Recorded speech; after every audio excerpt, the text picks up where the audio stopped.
Eu preciso primeiro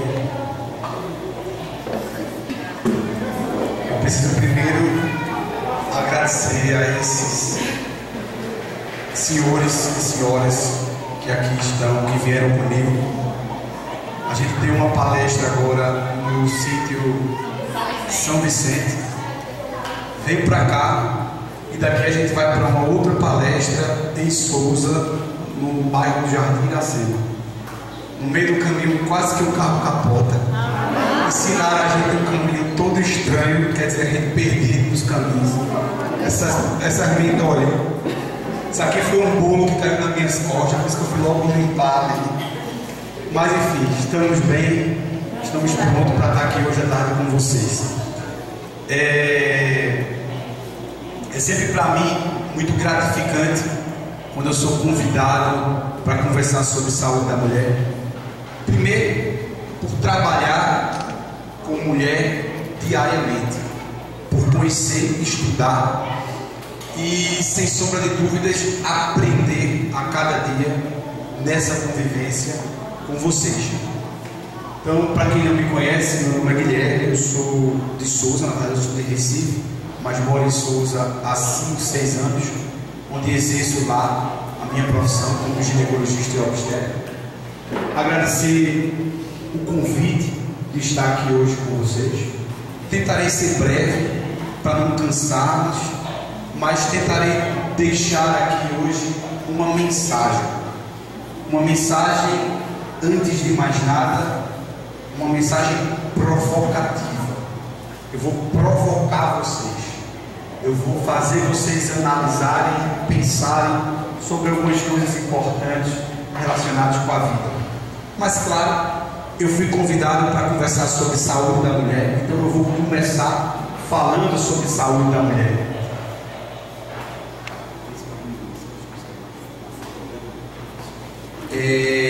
Quando a gente vai falar sobre saúde da mulher, minha amiga chega ali e diz: doutor, eu queria que o senhor falasse sobre ovário policístico.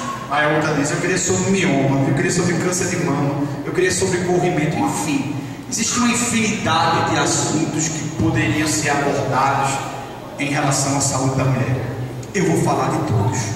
Então eu disse a menina que eu só queria 4 horas para apresentar. 4 horas eu resolvo, antes das 8 vocês estão em casa. Não se preocupem.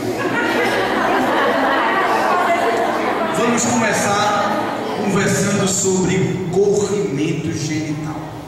E aí eu lembro a vocês que corrimento é diferente de secreção vaginal. Secreção toda mulher tem, corrimento não. Eu me recordo de uma paciente que uma vez chegou no meu consultório com uma sacola cheia de remédio, porque tem paciente que guarda o resto de remédio, né? As caixinhas, as birnagas assim. Ela chegou para mim e disse: doutor, eu vim aqui para o senhor resolver o meu problema. Ou o senhor resolve, ou eu vou para João Pessoa, porque eu já passei todos os médicos e nenhum resolve. Eu disse: bom, deve ser uma coisa muito grave. O que é que a senhora tem? Um corrimento. Tranquilo. Olha, mas não adianta o senhor me passar esses creme vaginal que tem por aí não, porque eu já usei todos esses. Aí ela pegou a sacola e despejou. Não adianta, metronidazol, estatina, Ginopax, Ginomax, Gita. Eu já usei todos. Pronto, lascou, não conheço mais nenhum. Só conheço esses. O que é que ela tinha? Nada. Ela não tinha corrimento. O que ela tinha era secreção vaginal, que toda mulher tem. Uma secreção amarelada, esbranquiçada, transparente, feita com uma clarinha de ovo. Toda mulher tem. O que não é normal é a secreção que coça ou a secreção que tem mau cheiro. Mas secreção vaginal é normal, é fisiológico. É como remela nos olhos, catuca no nariz, secreção na vagina. Toda mulher tem, não adianta. E quando você entrar na menopausa, você vai ficar com saudade, vai ficar a vagina ressecada e falta aquela secreçãozinha que é importante. Porque secreção vaginal, tem senhora ali que está balançando a cabeça. Eita, saudade. Secreção vaginal é uma coisa fisiológica. Agora, se coçar, eu vou pensar em cândida. Se tiver mau cheiro, eu vou pensar em vaginose. E aí sim, eu tenho que tratar. Câncer de colo de útero. Atenção. O câncer de colo de útero é o segundo câncer mais comum entre as mulheres. Ele só perde para o câncer de mama. Mas ele tem uma coisa diferente. ele é o único câncer passível de prevenção primária. Antes dele aparecer, ele diz a você: olha, mulher, se cuida, tu tá com uma manchinha. Olha, mulher, se cuida que tu tá com uma manchinha. Olha, mulher, se tu não fizer nada, tu vai ter um câncer. É o único. O câncer de mama não faz isso, próstata, bexiga, intestino, nenhum. O câncer de colo de útero é o único que ele leva tempo e que ele diz a você que vai aparecer. Então, quem tem câncer de colo é quem não se cuida, é quem não faz prevenção, é quem não procura assistência. Porque se você fizer seu exame de rotina, dificilmente você vai ter um câncer de colo de útero. Como vocês sabem, o colo do útero é uma porção do útero. Uma porção do útero que é vista através do exame ginecológico. É por isso que a gente faz o exame especular para estudar o câncer de colo de útero. Qual é o principal fator de risco para câncer de colo de útero? Um vírus chamado HPV. E como é que se pega o HPV? Na relação sexual. Aí vocês dizem: eu não vou ter não, porque meu marido é tranquilo, olha, não tem nada. Cuidado, sabe por quê? 50% das mulheres, em algum momento da vida, vão ter contato com o HPV. Daqui, metade tem HPV, metade não. Mas não significa dizer que alguém aqui vai ter o câncer. Pode ser que ninguém tenha. Por quê? Porque graças a Deus, na maioria das vezes, o HPV você tem, o seu organismo trata e você nunca vai ter absolutamente nada. Algumas não. Algumas acabam tendo uma manchinha, outras acabam tendo uma verruguinha. Isso pode acontecer. E aí vocês vão ver aqui comigo. Agora, qual é o principal fator de risco então? A relação sexual. E por que tem crescido muito a quantidade de HPV e de câncer de colo de útero no nosso meio? Porque o início da atividade sexual tem sido cada vez mais precoce. Hoje em dia, meninas começam a ter relação com 14, com 13. Vai chegar um dia, minha gente, que a relação sexual vai ser ainda mais cedo, né? Eu tenho medo da gente chegar um dia e ver um negócio desse.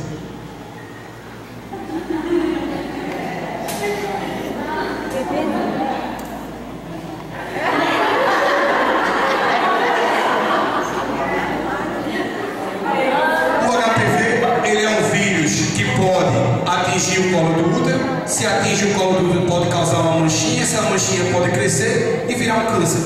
Mas ele também pode se apresentar como essas verrugas, que são os condilomas. E a gente tem que ter muito cuidado também. Mas tá aqui, ó. Tu tinha essa manchinha pequenininha, mas não se cuidava, não fazia prevenção, não ia no postinho. Essa manchinha cresceu e virou um câncer. Por quê? Porque quando estava aqui no comecinho, tu não cuidou. Então o que é que você tem que fazer? Todas as mulheres devem fazer prevenção. Todas as mulheres que iniciaram atividade sexual fazer prevenção. Se ela tem 12 anos, mas já tem relação, ela tem que fazer prevenção. Certo? Se ela tem 80, fazer prevenção. Se ela está grávida, fazer prevenção. Todo ano, uma vez por ano, tem que ser feita a prevenção. Eu não faço não. Espere a doença que ela chega. Porque tem gente que acha que as coisas ruins só acontecem com o vizinho. Tu quase morri hoje capotada nessa ideia que tem que começar a mudar a forma de pensar, né? Então, a gente colhe material de fora do colo, de dentro do colo e coloca numa lâmina. Se der alterada a prevenção, aí a paciente deve fazer a colposcopia para ver o colo do útero através do microscópio e a partir daí tomar as condutas importantes. Outra coisa importante para a gente conversar: mioma. Mioma é um tumor benigno. Aproximadamente 35, liga agora, não deixa de ligar. Aproximadamente 30, estou brincando, fica à vontade. Aproximadamente 35% das mulheres em algum momento da vida vai ter mioma. Mioma é um tumor benigno, ele não é câncer e nem vira câncer. Aí essa mulher chega aqui, aperreia prefeito, aperreia vereador, aperreia todo mundo: eu quero operar esse mioma, eu quero operar esse mioma. O mioma dela é bem pequenininho, ele não vai fazer câncer, porque mioma não vira câncer. Não é o prefeito que está querendo economizar, é porque não precisa operar. Só precisa operar mioma de quem tem sintomas. Se tiver um sangramento, se tiver dor, se tiver um mioma muito volumoso, aí tem que operar. Mas se é um mioma pequenininho e é assintomático, não precisa. Outra coisa importante para a gente conversar: menopausa. Deixa esse homem em paz, volta para cá. Menopausa é o filho, deixa o menino, irmão. Menopausa. Menopausa é uma fase da vida que, se Deus quiser, todas vocês vão passar um dia. Aí tem gente que acha que menopausa é velhice. Não. Se você está na menopausa aos 45 e viver até os 90, você vai passar metade da sua vida na menopausa. Então menopausa não é um fim. Menopausa é uma fase da vida, mas precisa ser vivida com tranquilidade, precisa ser vivida com alegria. O que acontece na menopausa? Os hormônios diminuem, em especial um hormônio chamado estrógeno. Aí a paciente tem onda de calor, ressecamento da vagina, dor na relação, a vontade de ter relação. Ixi, tem que ver. Nem ver. Eu me lembro de uma paciente minha, bichinha, 75 anos, o marido todo dia. O marido morreu, ela chegou, eu cheguei para ela e disse: minha filha, meu sentimento. Que sentimento, doutor? Agora eu vou descansar. Tem dessas coisas também.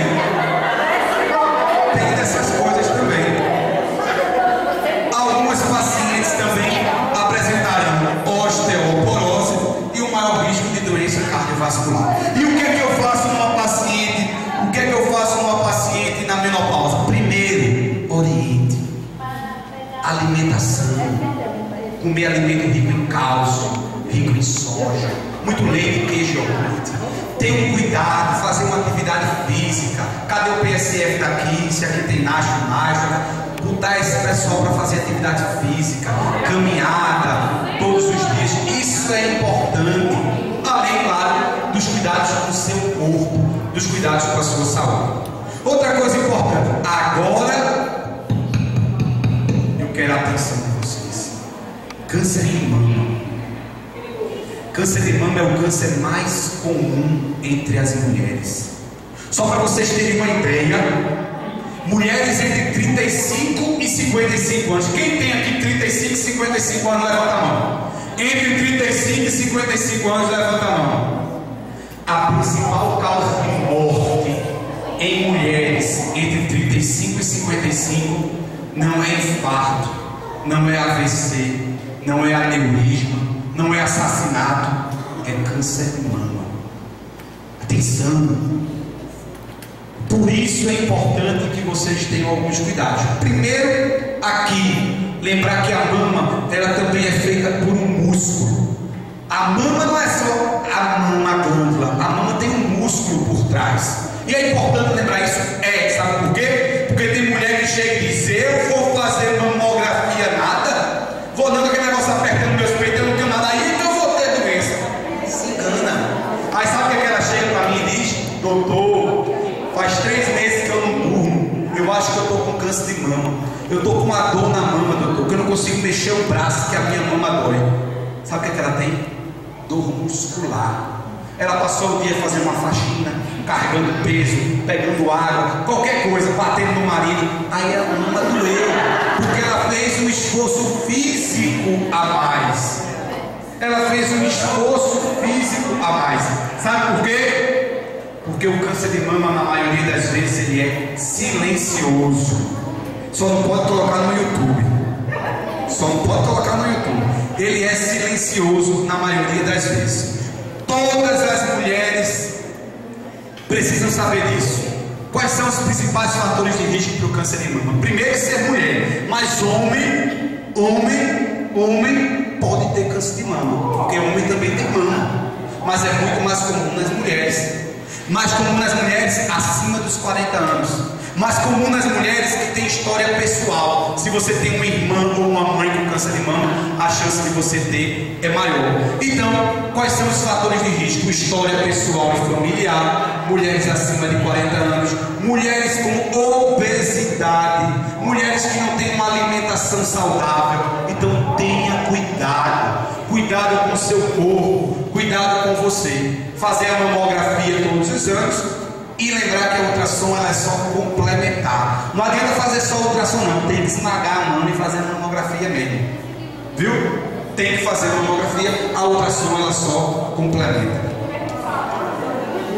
E aí, o que é que vocês me dizem dessa imagem? Coitada, né? Mas não ria não brinque não ria. momento não é de rir mesmo, não.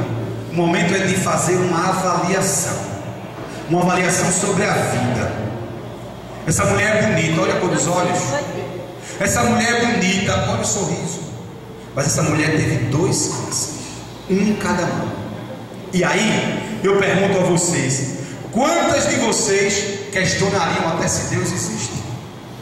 Quantas de vocês se entregariam a uma depressão, uma tristeza profunda? E aí eu faço uma análise. Você tem tanta coisa boa e só se prende nas coisas de ruins. Imagine se você vivesse o que essa mulher viveu. Então comece a analisar sobre a vida. Isso é muito importante. Não vou falar, isso aqui é besteira, mas eu vou falar de disfunção sexual. Por quê?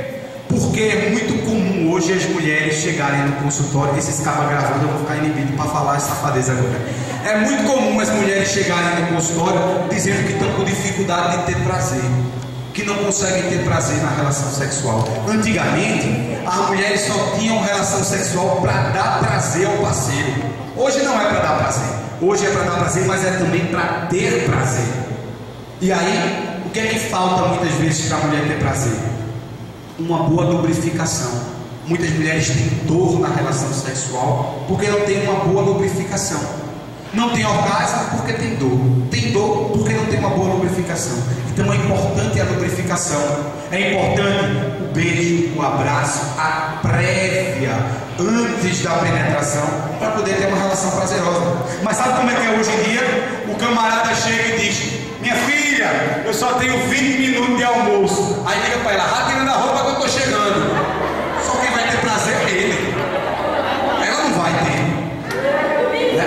Então tem que ter cuidado com isso também. Mas pessoal, para encerrar, já está todo mundo cansado, né? Tá não? Então, para encerrar, eu queria dizer a vocês primeiro: a gente está aqui para comemorar o dia de vocês. E aí, a minha avaliação,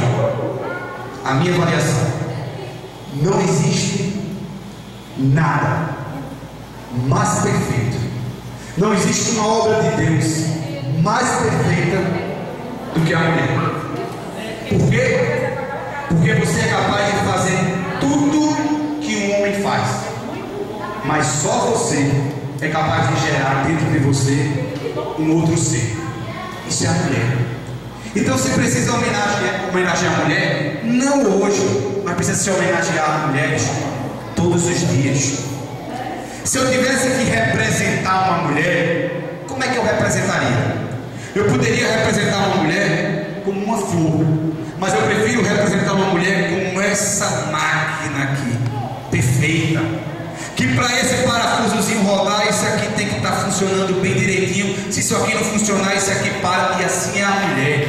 A mulher é uma máquina perfeita. Por quê? Porque ela consegue ser dona de casa, ela consegue trabalhar, ela consegue cuidar de menino, ela consegue botar dinheiro dentro de casa. Vocês fazem tudo que o marido de vocês faz, mas muito mais. Agora, sabe o que é que falta em muitas de vocês? Sabe o que é que falta em muitas de vocês? Autoconfiança, amor próprio, acreditar em você. Você tem um marido cafajeste que sai com mais de 10 e você consegue de noite dormir do lado desse cara e não falar nada. Você chega para ele e diz: meu amiguinho, para deitar aqui do meu lado, ou você se arruma ou essa cama é vazia. Se você não gostar de você, não tem quem goste de você. Se você não se valorizar, não tem quem lhe valorize. Se você não cuidar de você, não tem quem cuide. E aí tem gente que passa a vida toda infeliz e sabe o que faz? Culpa Deus. Porque Deus não me deu um marido, porque Deus não me deu um filho, porque Deus não me deu uma casa, porque Deus não me deu isso. E se esquece de que você é exatamente o que você faz por onde ser. Você é a única responsável por você mesmo. Você é a única capaz de mudar a sua história. Ninguém mais. Por quê? Por isso aqui. Porque a vida ela é feita de escolhas. E os únicos responsáveis por essa escolha somos nós mesmos. E aí a gente precisa lembrar que a gente é responsável por aquilo que a gente cativa. A gente é responsável por aquilo que a gente faz, por aquilo que a gente acredita. A gente é responsável por a gente mesmo. E aí, minha gente, eu pergunto, qual coelho você quer ser? Muitos de vocês queriam ser esse coelho aqui. O arbusto é maior, a sombra é maior. Esse coelho aqui, esse fruto aqui deve estar maior. Olha o tamanho do arbusto. Não se enganem. Sabe o que é importante a gente lembrar da vida? Que o essencial da vida, como diz o Pequeno Príncipe, o essencial da vida é invisível aos olhos. E a gente só enxerga bem com o coração. Então cuidado, porque o que está por fora nem sempre mostra o que está por dentro. Então se cuide, goste de você, se valorize, porque se você não se valorizar, ninguém lhe valoriza. E aí eu pergunto a você, qual é o seu valor? Quanto é que você vale? E se a gente notificasse e quantificasse o valor por uma nota, eu perguntava a vocês, quanto é que eu tenho aqui? Por favor, todos, quanto é que eu tenho aqui? Se eu dobrar, quanto é que eu tenho? Quanto é que eu tenho? Se eu amassar, quanto é que eu tenho? Se eu jogar no chão, quanto é que eu tenho? Se eu pisar, quanto é que eu tenho? Não olha, não tem medo. Isso aqui é a vida.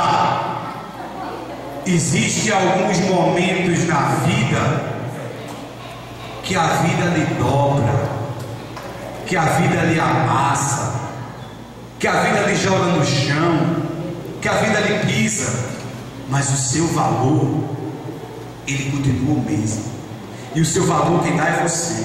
Porque às vezes você vê aquela menina, aquela mulher mais animada, brincalhona, risonha, que gosta de aparecer, no final ela sofre uma tristeza. Por quê? Porque a vida muitas vezes ela é cruel com a gente, e a forma da gente ter de lidar com isso é disfarçando. Não. Dois erros. Primeiro, que a gente não deve disfarçar, e segundo, que não é a vida que é cruel com a gente, é a gente que é cruel com a vida. É a gente que é cruel com a vida. Sabe por quê? Porque a gente precisa acreditar na gente. Se você se olhar no espelho todo dia e se enxergar, mesmo que você seja um gatinho, como um leão, a pessoa que está ao seu lado, ela vai lhe valorizar e lhe respeitar. Mas se ela lhe enxerga como uma formiga, ela sabe que basta uma sombra e você cai. Então se valorize, acredite em você. Porque se você não acreditar em você, se você não for capaz de acreditar em você, ninguém será capaz de acreditar em você. Então pense no que você pode fazer por você, no que você pode fazer pela sua vida. E lembrando do que você pode fazer pela sua vida, eu encerro minhas palavras lembrando a vocês que a vida da gente pode ser uma folha de papel. Tu segura para mim o microfone? A vida da gente pode ser representada como uma folha de papel, um papel em branco. Você pode fazer o que você quiser da sua vida. Você pode fazer o que você quiser da sua folha de papel.